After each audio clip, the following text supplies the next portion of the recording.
பாரதிய ஜனதா கட்சி சார்பில் மதுரை நாடாளுமன்ற தொகுதியில் தாமரை சின்னத்தில் போட்டியிடும் வேட்பாளர் பேராசிரியர் ராமசீனிவாசன் தேவேந்திரகுல வேளாளர் சமூகத்தின் பட்டியல் வெளியேற்ற கோரிக்கை நிறைவேற நாடாளுமன்றத்தில் குரல் கொடுப்பேன் என பட்டியல் வெளியேற்ற உறுதிமொழியை வெளியிட்டிருக்கிறார்.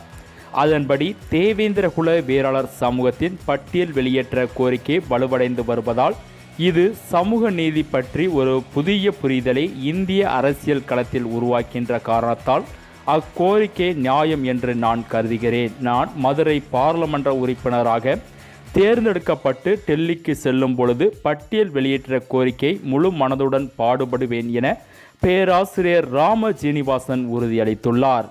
பேராசிரியர் ராமசீனிவாசன் போல் மற்ற வேட்பாளர்கள் பட்டியல் வெளியேற்ற கோரிக்கையை நிறைவேற்றும் உறுதிமொழியை வெளியிடுவார்களா என சமூக ஆர்வலர்கள் விமர்சனம் செய்து வருகின்றனர்.